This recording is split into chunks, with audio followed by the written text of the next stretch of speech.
the network for the AV industry. What are you listening to? This This is AV. This is AV Nation. This is AV Nation.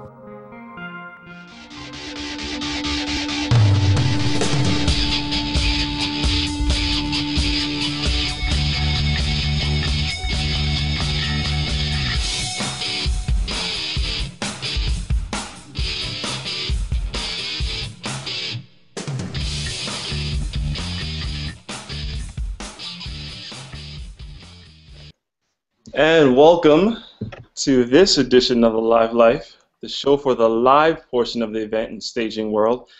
My name is Russell Cowans. I have the pleasure of having my co-host with me, Kate Brown from World Stage. I'm also joined by the great Ken Newman. And Daniel, how to say your last name correctly? Horney, just like the embarrassing way to say it in middle school. Daniel Horney comes to us from Jaffe Holden. All right. And Ken Newman, I think, is taking a 2-day break from being out there with Barry Manilow. Is that correct, Ken? That's right. We're on a 2-day break in between big Barry Manilow shows. All right. Well, I have no shame in putting it out there, and the script is already gone. This is my first pleasure of being the host of this here fine show, and I thought there's no better topic to talk about than line arrays and point sources, but particularly indoor use of them. In the last 10 years or so, line arrays have become, and point sources themselves, somewhat affordable, enough that I was in a comedy spot uptown, and I looked in the corner, and again, there's another box that I had no idea what it was. I just kind of still, okay, I guess that can work out there. And this is happening more and more and more. Yeah, I thought it's worth talking about how do we use line arrays indoors. How should we not use them indoors? How do we use point sources indoors, and how should we not use them?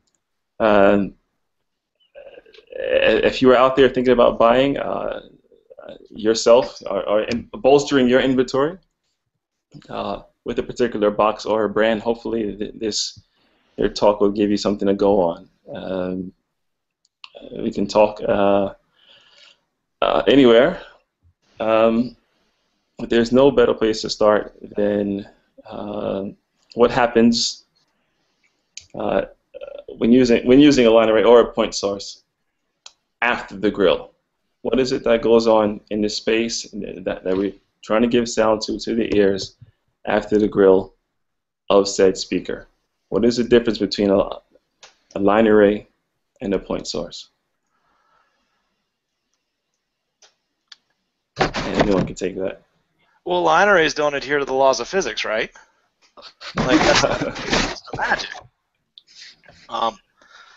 No, I think it's an interesting conversation, and sadly, there's no right answer. You know, the answer is always it depends. What does your room look like? What does Exactly. do you have weird seating sections? Do you have, what's your trim height? There are so many, especially in the fixed install world. There are just 1,000 variants. Are there architectural considerations that you need to adhere to? Is it okay to see the speakers? Oh, go ahead. No, right away, Daniel. What is the first thing that you look for in the fixed install world? You walk into a space. What's one of the first things that you would like to pop out to you to let you know whether that system should be line array based, or point source based, or mixed? Sure. So, I mean, the first is depth. It's a combination. It's a combination of the depth of the room compared to the width of the room. If you've got, if you've got to throw 150 feet, that's when I start looking at a line array. 150 to 200 feet. Sometimes shorter.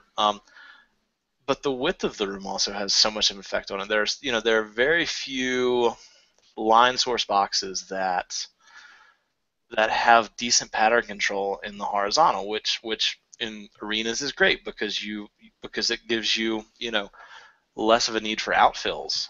You can cover more, but in the in a shoebox concert hall, Mm-hmm. trying to put in a left-right array without decent horizontal coverage can, you just start spraying sound all over the walls and can create an unintelligible nightmare sometimes. So a lot of it, I mean, the first thing for me at least is the geometry of the room. Okay. And ceiling height for me is generally, and I go out there, I'm not afraid to put myself out there. I immediately look up, how much ceiling height do I have to play with? Sure. Right, because if you have a line array, generally you need more height than a conventional box, and people, the tendency these days is to just say a line array is good for everything, but there's so many times when a line array is not the right choice, and people use line arrays in those places anyway. And is it successful? Yeah, you be the judge. But there's so many places where people just say, "Oh, it's line array. It must be good. It's the magic speaker, right? So we'll just use it because it's going to be better in every way possible."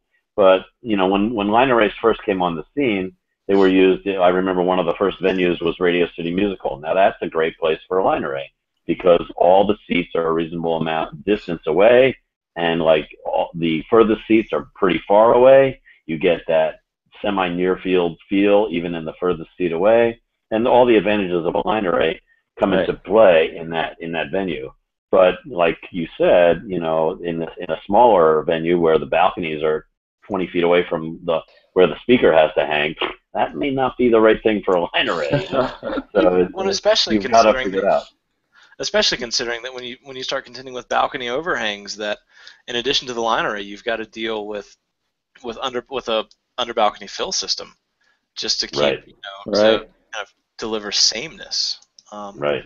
So I found a lot of times I've talked to clients out of line arrays left and right just because if you can get an exploded point source array 12 feet off the deck, you can do you have a whole lot more your options are just a lot bigger a lot of times. So, Daniel, you said a word that Russell and we had talked about. You said the C word, the client word. One thing that we've noticed a lot is sometimes clients listen with eyeballs, and, well, it's a line array, so it must sound better in some way. How frequently do you two run into that professionally? All of the time. So I mean, I wish I had the luxury of doing arena shows where this is the hang and this is and then it's black, it's dark around. I work in a lot of architecturally sensitive spaces, a lot of new theater construction where the theater becomes a bit of a statement about core values and principles of whatever organization is producing in there. And so some clients are okay to see loudspeakers, and there's kind of an acknowledgement that that this is a theater that performs things, and and in the aesthetic of that we have exposed structure, and we kind of embrace that. Other venues are really high finish, and we need to make loudspeakers go away as best as we can, and that involves hiding them behind transparencies of all sorts of stuff. Sometimes it's it's kind of a fabric stretched over frame. Sometimes it's wood slats that we've coordinated the opening in between the slats to correspond with HF drivers, so that we get less less bounce as it exits 2 feet in front of the box. So typically there's really no typical.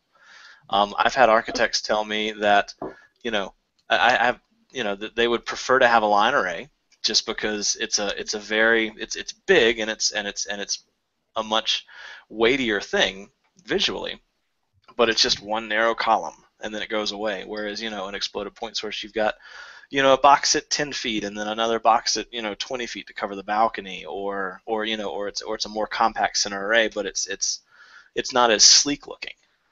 So it kind of takes all kinds. If we could make loudspeakers that look like Source 4s, we'd sell a zillion of them because everyone's okay to look at lights, right? Just loudspeakers. Yeah, unfortunately it doesn't work that way, right? But yeah. Well, I didn't go this year, and I think I took small part in it last year. But the auto show, that used to be my favorite show as a kid, because believe it or not, I didn't grow up wanting to do audio. I wanted to design cars. So the favorite show in the whole world was to go into the auto show and be able to sit in and smell the cars and look at new age design, and no one else knew what that meant. Somewhere down the road, I made a mistake, got into theater, and it ended up in sound. And I used to love going to the auto show for the fact of the Element Super Bowl that would be above my head. Why has this engineer decided to use line arrays and this engineer decided to use point sources? There's no better event, at least for me in New York City, to see that on display, big time. But they all seemingly have the same ceiling height. So why do we see such a mix there in that kind of environment? Well, I have a question, I guess, to throw back to you guys as staging and rental folks. How much of it is a budget-driven question when you have when you have someone that comes and says, "We want the best sound you've got, and we've got $20 in our pocket." At some point, how do you guys make that? At some point, there's a judgment call of, would you rather have a cheap line array or maybe a more spendy point source array? What do you find? Handle that? What are you finding, Kate? Well, I don't know if we need to edit this out later, but the fortunate thing about my job, and I think Russell's job, is that we don't have to deal with dollars and cents. We don't deal with money. We are just charged at our particular company with doing the right thing for the client. So we're lucky that way. That's cool. Money is not really our concern until they tell us it's our concern. I feel value like engineer. I've been lucky in the sense that within the last year, I've had 1 or 2 clients that were interested in the difference and what is best for my show. Is it this box or that box? And I hope to come across some more of that. Yeah. That's good when they give you that option, when they actually ask you, because that tells you that's a smarter producer or a smarter client. The ones that just go by the buzzword. I know companies that have gone out of business because of the line array phase that the industry went through. They couldn't keep up with purchasing all those line array boxes that they needed to have to fulfill the rider requirements. So they went, sorry, I'm going out of business. My EAW 850s are great, and they will sound just as good as your darn line array, but you guys want line array, so I'm going out of business. And that's what they had to do. But that's the industry. When was that? Like mid 90s or something, when the VDOS first came to the country. Right. And that was a pretty big change to the industry. And ever since then, we've just had an explosion of speaker manufacturers. It seems like, wait another week, there will be another speaker manufacturer making another line array. Exactly. Then they'll be in that comedy club. Yeah, exactly. Ken, have you ever had to design with point sources where you were hoping you had a line array box or vice versa? Well, it happens all the time because of, like you said, like the space requirement, and especially in a corporate event where you have to fit you have to be out of the image of the video screen, right? So you've got to be above that screen or out of the way of it in one way or another. And so you only have maybe 3 feet of clearance, and now you've got to get that sound 100 feet into the room with 3 feet of clearance. So that's where, for me, the ARCS system comes into play, because that system is a pretty potent system. It's a line array, but it's turned on its side, and it's a line array in the horizontal plane instead of in the vertical plane. And anyway, so that kind of situation happens all the time, where you wish you could use a line array for the throw that they're asking you to do, but you just can't because of that space requirement. You just don't have enough room. And that's pretty common. But the more common reason that you would use a non-line array speaker system is because the area that you want to cover is not so deep, and it's much wider than it is deep, and you have these interesting seating areas off to the side, like in a theater, like we were talking about. Right. But Daniel, what kind of interactions do you get with a line array that you won't get with a point source?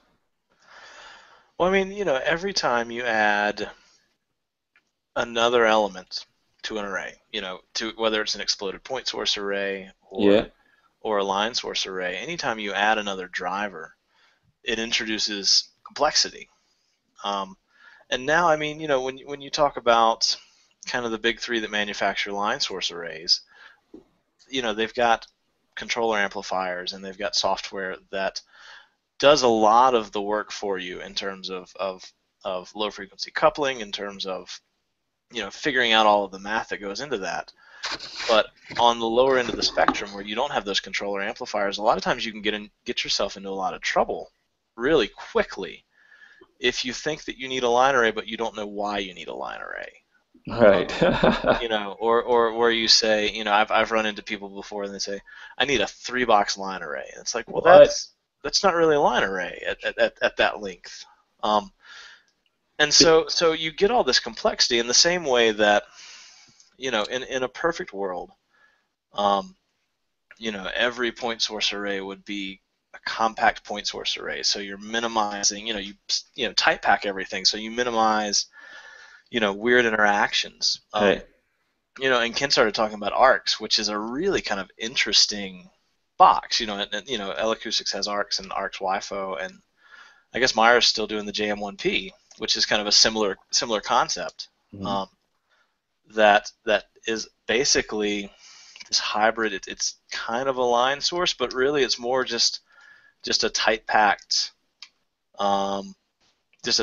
point source array where the physical dimensions of the box mimic the pattern of the HF driver. Isn't that their box that you can fly horizontal or vertical? Exactly, and it's asymmetric. It's what, 20? If you fly a horizontal array, it's 20 up, 40 down, something like that. Sounds right. But it makes it interesting for theaters also, because what it means is that you can point them more or less straight out. Mm-hmm. And you're shooting 40 on stage, 20 off stage, right. And you get a little bit cleaner look that way too. Right. But you know, so like I think, you know, it's kind of a neat box, and they're kind of the only game in town. It's interesting that no one else is doing much with that. And even their newer, the WIFO series does not have that asymmetrical horn pattern, does it? I don't think so. I think it does. You think it does? Okay, I thought it did. Maybe you're right. No, because you're right. It's rather than being 60 wide, it's 90 wide and not asymmetric. That's right. I think that's the case. But yeah, very interesting box, that ARCs and ARCs 2. Yeah. Right. So, one question that we have that I like is, what is SPL, and what should SPL mean to a new loudspeaker purchaser? Who would you like to have field that question? Let's start with you, Ken. Okay. What does SPL mean to me as a loudspeaker purchaser? Well, that's a good question, because each venue is going to have its need. Each situation is going to have its need for SPL. Not too loud, not too soft, just right. You know, just like the pudding, right? So, or porridge or whatever it was. Anyway, the point is, SPL is the measurement of the sound pressure level in the listening environment, and you want to make sure that it's the right level, not the wrong level. You don't want it to be too loud or too soft. And the thing when we first got line arrays, that was what Dano, I think, was pointing to earlier, was that when we first got line arrays, we had always been taught that 6 dB for every doubling of distance. You're going to lose 6 dB of SPL for every doubling of distance. So if you knew that you wanted your SPL at the back of a hall to be, say, 95, well, then you had to calculate how loud it needs to be right at the speaker for it to be that level that you wanted at the back of the hall. And you could calculate that based on 6 dB for every doubling of distance. But then line arrays came into play, and it was like, oh, hold on, everything. It's not the same as it used to be, and so it's not 6 dB for every doubling of distance anymore. And it's kind of was kind of a new calculation, and it was different for every line array that came out. And people are kind of saying that it defies the laws of physics and so forth because it wasn't 6 dB anymore. And in reality, it had to do with the fact, as I understand it anyway, I may be incorrect, but as I understand it, has to do with the fact that your near field is a larger area with a line array than it is with a point source speaker. So therefore, the sound sounds closer to you and sounds more distinct. and it doesn't bounce off the walls as much as it is with a traditional speaker and so forth. So your SPL is potentially not going to lose 6 dB for every doubling of distance. And anyway, so what it means to you as the listener or the user of these speakers is that you need to get the right speaker in the right configuration, the right number of boxes to achieve the SPL you want to achieve. If you, for example, get too few speakers, it's not going to be loud enough. If you have too many, it's going to have the potential to be too loud, and that's where SPL comes into play in my mind. But you know, that's just my opinion, I guess, based on my experience. So you're using a point source in a small space, let's say 50 by 80. How do you control that SPL down in your first 2 or 3 rows? Well, I was always taught that you know, if you fly that speaker up high so that it's going over those first few rows, and then you have something small to cover just those first few rows, that that will achieve the evenness of coverage with the traditional speaker system. With the line array, now you're angling your entire line of speakers down so that it covers the front row a certain amount and the distant rows at a different amount, and you shade your levels of your boxes possibly to achieve the evenness of level that you want throughout the listening area. Right. That's interesting, because I have in some places kind of a different philosophy about how that gets deployed. One of the things that with a trap box is, rather than hang it up high, I'd much rather get it closer to the deck, maybe 10 feet off the deck, 12 feet off the deck if we're talking about left-right, and then kind of shoot it straight out towards the back row, you know, if we're assuming, you know, a kind of a gentle rake of seats or even a flat floor, pointing it towards the back, so that, you know, that vertical coverage, that vertical 6 dB down point skips the first bits of audience. Yeah, we agree on that. So that you're you know, essentially trying to put everyone in the same listening plane, and then rather than using front fills to make up more about spectral balance and less about volume. Sure. And that's especially like when I'm designing, you know, point source arrays. That's what I'm going for, is getting them, you know, trying to, you know, if you've got, you know, 60 degrees of coverage in the vertical, you kind of start out in modeling, pointing them at the back of the room and seeing where you start to drop off near the front. But that's the beauty of the line array, is that you can go a lot taller and get more uniform coverage, I think, than you could with a point source box. So, Daniel, you're using a term that we don't necessarily hear in staging AV as frequently, which is a point source array versus a line array. Do you mind to define those 2 different terms for us? Awesome. Sure. Thanks. So a line array is a big banana that hangs up in the air. and a point source array is just it's an array of point source boxes. So it's the difference of, you know, in a theater with 1 balcony, you could cover it with a 7-box line array, let's say. You know, a standard J-looking structure made up of 7 individual elements, or you could create an array, you know, of point source boxes. You know, it's just, you know, they're both arrays. One is a line, and one is point source boxes that are either near or far from each other, depending on how you design it. And with the point source arrays, do you need to be careful about their crossover in the vertical? Mm-hmm. Yeah, so I mean, there's kind of 2 ways to go about it. One is, or there's 1,000 ways to go about it. There are 2 ways that I go about it, I guess.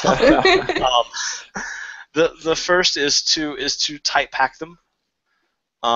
You know, so if we're talking about, you know, a standard upstairs downstairs configuration, you've got 2 boxes that you want right next to each other vertically. One shoots up, one shoots down. And then you try to overlap the 6 dB down point for the lines, at least for the frequencies covered by the HF driver, and then can shade the low frequency to kind of get the spectral balance you're looking for. The other way that you see it done in Broadway a lot is you have a box that plays the orchestra, and then a box higher up that plays the mezz, and then a box higher up even sometimes that plays the balcony, with the idea that you've created that by virtue of having different seating sections, you've created different zones of listeners. So you want a box to cover one box for the orchestra and one box for the balcony and another box for the box seats, I guess. Whereas a lot of times if you type pack a point source array, the idea is to more closely mimic the kind of the output of a line array. Kind of like you were talking, Russell, about at the very beginning, is like what happens at the once you get past the grill of the speaker. Yeah. That's kind of what that's kind of what I'm looking to do. Is if you can type pack a point source array, you create a more uniform sound, from edge to edge. And if you do an exploded point source array where you put them in different places, you've got to treat each seating area as a different zone, and sometimes that affects how you aim those speakers. Where you would maybe aim your balcony speaker up a little bit higher so that you're not bleeding down into the orchestra pit, or not. Right. So you're not bleeding down into the orchestra seats as much. Does that make sense? So I remember hearing when line arrays first came out, and I still believe it's true, how much more coherent the sound is coming out of a line array. Because the line array, when it's done correctly, when it's backed and all angled correctly, acts as a single coherent source, as opposed to with a individual trap cabinets. Let's say you're talking a bunch of UPA ones, right? So you put a bunch of UPA ones in a vertical line, let's say. That's going to be those three different sources that each hit you at different times and so forth, as opposed to the line array, which all hits you at the same time and becomes very coherent, right? So I'm sure there's advantages and disadvantages of each aspect of each speaker system, but the bottom line is to design it for the room. Like I like what you were saying about the three separate speaker systems for three separate seating areas.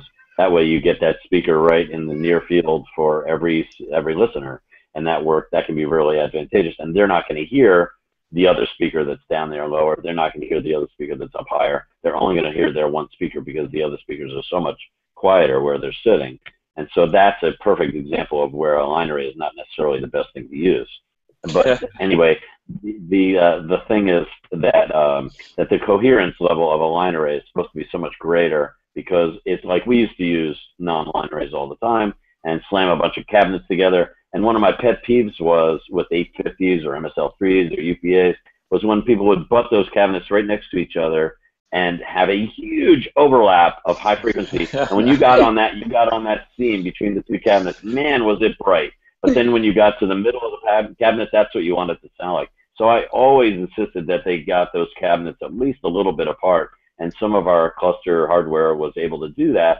But it was like pulling teeth to make that happen, because the cabinets are kind of designed to hit right next to each other. But that isn't always the right thing to do, because you'll get that huge overlap and excessive high end or something going on there in between the two cabinets. Even at a distance, it was horrible.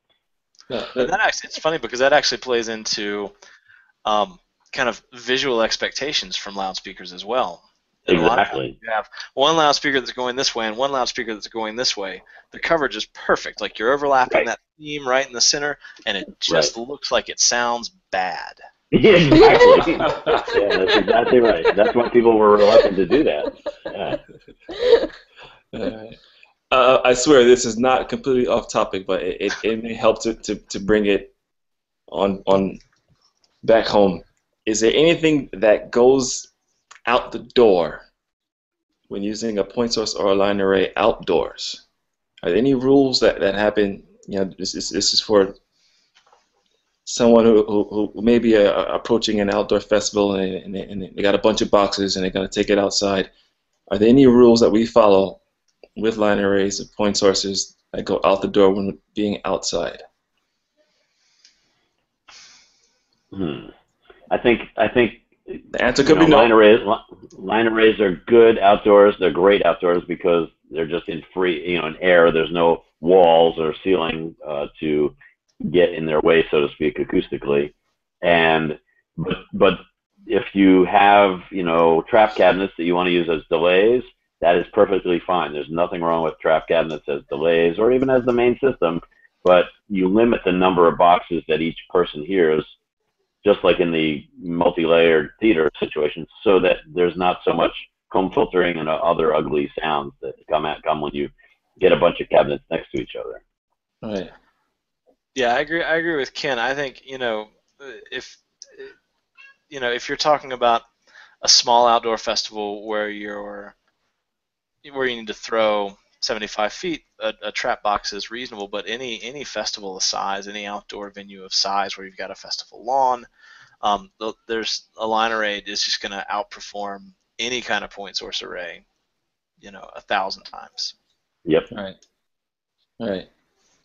Awesome. So one thing that, Ken, you mentioned earlier that is something that I know different people have different ideas on is, and I want to ask both of you, what's your feeling about shading arrays? Good question. Okay. Had to go there, sorry. That's definitely a big topic of discussion in the line array community, right? People that use line arrays and tune them all the time, that's a big topic. Should I shade? Should I not shade? How much should I shade? How much is allowable? I am not the guy to ask about that, but I do know that in certain situations, it sounds better if you, say, for instance, turn up the top boxes and turn down the bottom boxes a little bit. It just makes it more even. And there are guys that are experts at doing that so that it sounds more even. But I think the Bob McCarthy, the wizard of speaker deployment, he has definite opinions about that. And I would say I would defer to him. And I'm pretty sure he says he has a very strong opinion about that. I forget what it is, but he would be the king of the answer to that question. What do you think, Daniel? It's funny. I was talking to Cedric at L Acoustics a couple of months ago, and he had very, very similar strong opinions about gain shading. I think in a perfect world, where you can hang a speaker exactly where you want to hang a speaker, you don't need to gain shade it. Because the idea is that as you move further and further away from the array, you're in coverage of more and more boxes, and so that kind of decreases the raw sound pressure differential front to back. And I'm also a big believer that it's okay to be quieter at the back. That if you want to go have a beer with a friend, you can go stand at the back, and it ought to be a little bit quieter. Otherwise it's just kind of a weird thing. I think as a patron to stand at the back and have it be just as loud as it is in the front. So you're probably not a fan of the new Anya and MLA systems that are capable of doing that, making it at the same level as the front and the back. Sure. I don't know. I'm a bit apathetic about some of that stuff. I haven't listened to the MLA. I've listened to Anya, and Anya sounds great. But I don't quite understand it doesn't live in my world in a big way just because it's so big. We're not, we don't design much in the way of, outdoor festival stuff. Right. But what's kind of fascinating is, in a smaller venue where you don't have the trim height that you need for a line array, gain shading the bottom boxes makes a whole lot of sense. If your bottom box is 15 feet away from somebody, so Agreed. I think it's again, the answer is it depends, on specific circumstances, on specific venues. If there were one right answer, there wouldn't be so many jerks with opinions. And I think, by the way, I think one of the answers also, just like it depends, I think it very much depends on which company's box and processing software you're using. Because, like, for example, you can shade a D&B array to sound perfect, and you try to shade a Vertex or a VTX array, it might not sound as good when it's shaded. So different boxes react differently to that, in my opinion. Yeah, no, I agree, and I think some of that is at some point you have to do that kind of shading in an external DSP just to not make the proprietary electronics mad at you. You almost have to send it discrete signals. Right. Well, gentlemen, I got to go down a short history path to wrap things up. There's something I want to be able to give back to the people. How has line arrays become easier to use in recent history? Oh. You want to go first, Daniel? Amplifiers. Amplifiers or hardware? Well, I think the two things that jump into mind is the first is the controller amplifier. That just about most people that are manufacturing line arrays now have, you send it a signal and it's got, their proprietary special sauce built into the amplifier, and you can do all of your tuning in the amplifier, and it won't let you break it too badly. Right. And the other is they're just so easy to rig now. They go up so. Boy, night and day compared to the first, generation of line arrays. I mean, people talk about, wow, when we used to rig VDOS cabinets all the time, boy, what a pain that was compared to, once somebody was telling me the other day, one of the local stagehands, he said, we brought a Clare Brothers, new Clare Brothers line array in here, and me and another stagehand and two system techs from Clare Brothers, they had that whole array of 16 boxes up in 5 minutes. I was like, well, that's pretty impressive, and that's because, exactly what you said, the hardware that they've developed for these arrays is just so far advanced compared to what they used to have. It's really great. So what, if anything, hasn't been as smooth in our present day? What, if anything, has gotten harder or trickier to use or to implement? I think it's all very. I mean, I feel like I'm a dinosaur in the age of technology these days, because people are using so many people using so much technology to make the sound just happen. And you got networking, and you have all these aspects to things, to these setting up the equipment that we didn't used to have when we just had a bunch of 850s thrown up there. Yeah, throw up those 850s, and before that A7s, and before that other really simple boxes. It was just so simple in the past, and now it's become very technical and very scientific, and don't get me wrong, it's very beneficial to the listener. The concert attendee or the meeting attendee is getting a much better sonic experience than was ever dreamed of back in those days. But by the same token, it's becoming more and more complex for us to keep up with all that. And kids these days that come in, they're new. That's just normal to them, so that's piece of cake. But an old guy like me, I have to try to learn all these different things, and I have not even kept up with most of the line arrays and their associated electronics. Right. All right. Well, gentlemen, before I wrap up, there's only one small question that I do need to slip in there. There's one thing I want to get back to people as well. If we're already there, Ken, where do we go? Where do we go from there? What is the future? What's the future? Well, I feel like I was started to touch on it. I personally think that MLA and Anya are headed in the futuristic direction. I think a lot of people probably disagree, but I think as they refine that technology and make it very invisible to us, and they get that technology to the point where it's where everybody likes it instead of just some people, I think that technology is where we're headed, with crunching numbers to make the sound coverage of a given venue the best it can be. All right, Daniel? Yeah, I think that digitally steerable stuff is really fascinating. I think that's one of the things. For me, it's line arrays with narrower coverage in the horizontal, or adjustable coverage in the horizontal. Adjustable. So like Rinkus Hines makes Varia, which is kind of interesting to me, because you can get, it comes I think in 120, 90, and 60 degrees wide in the horizontal.